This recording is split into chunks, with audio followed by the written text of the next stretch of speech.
On va reparler de Bali Bagayoko, messieurs, dames, tout simplement parce qu'il a fait un passage éclair sur RMC, l'appel à siffler la Marseillaise, chose qu'il n'assume plus maintenant puisqu'il tourne autour du pot, pour ne pas dire concrètement qu'il est pour siffler la Marseillaise, mais en même temps qu'il est contre siffler la Marseillaise. Eh oui, étant donné que c'est un maire républicain, etc., etc.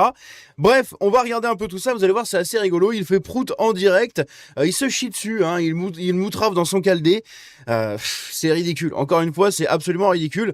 Donc, Bali Bagayoko, messieurs, dames, que vous connaissez tous très bien, c'est une nouvelle fois illustré, et oui, dans une interview, une entrevue, on va dire plutôt, sur RMC, où il est revenu sur cette affaire qui lui a valu une petite polémique quand même assez, puisque ça a choqué pas mal de gens, hein, même du centre en fait surtout, puisque le centre est très républicain, d'accord, en France, enfin tu me diras, la droite aussi l'est aussi, mais le centre est extrêmement républicain, et quand t'as un élu comme ça, qui tient des propos qui visent tout simplement à lancer un appel à siffler la Marseillaise pour contester le pays, etc., blablabla, et bien du coup les centristes l'ont très mal pris. Voilà, ils l'ont vraiment très mal pris.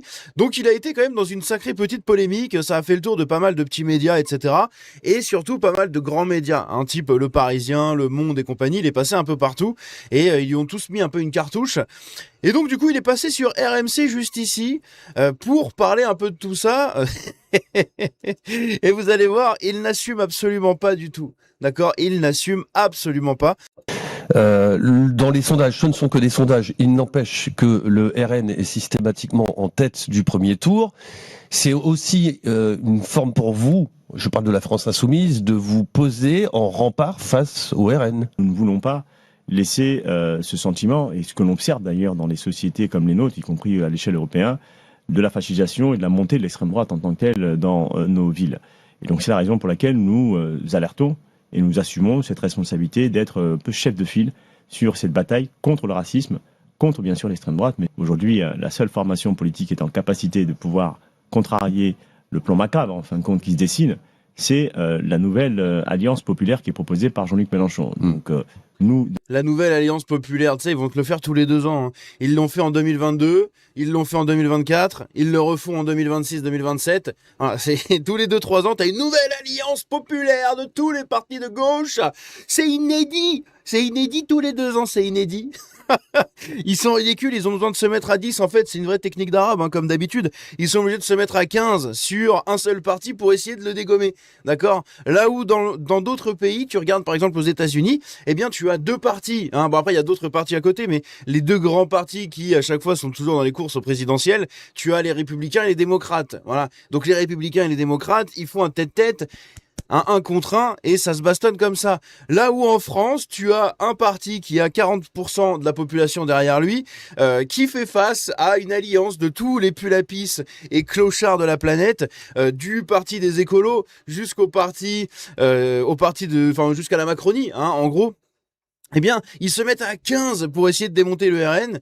C'est assez incroyable quand même à chaque fois de voir ce truc-là. Une nouvelle alliance. Oui, ben c'est bon, tu nous as fait le coup il y a 2 ans, il y a 4 ans. Donc tranquille, hein, ta nouvelle alliance inédite.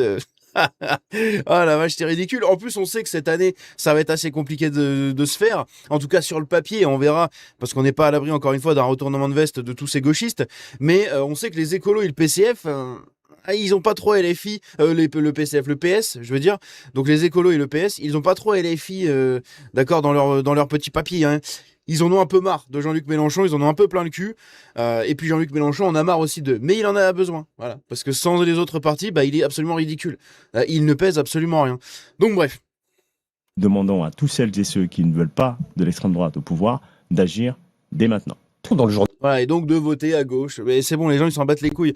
En fait, ce qu'il faut que ces gens-là comprennent, c'est que, à part les petites racailles de banlieue et les petits bourgeois des centres-villes, bah, la plupart des gens n'en ont rien à foutre, d'accord, de l'extrême droite, parce que bah, elle n'existe pas, hein, elle est pas dans les rues, il y a pas la Gestapo dans les rues qui fait des trucs de fou. Donc en fait, les gens ils s'en battent les couilles. Hein, tu leur dis extrême droite, ils s'en branlent. Eux, ce qu'ils voient à la fin, c'est que leur pays part en couille, c'est que ils ne peuvent pas se promener dehors sans se faire agresser, leurs gamines ne peuvent peuvent pas mettre une jupe au-dessus du genou parce que sinon ça finit en truc entre deux buissons par un OQTF. Donc en fait c'est très compliqué et les gens sont surtout réagissent tout simplement à ce truc-là. Hein, l'immigration en France c'est le truc qui catalyse en fait tout ce clivage entre la gauche et la droite. C'est l'immigration. Vous avez dans d'autres pays c'est l'économie. Par exemple là justement on a parlé dernièrement des élections en Colombie. Et bien du coup le clivage que vous avez comme ça en Amérique latine c'est le clivage économique. C'est-à-dire que c'est les communistes contre les libéraux, hein, les communistes contre les capitalistes. Voilà.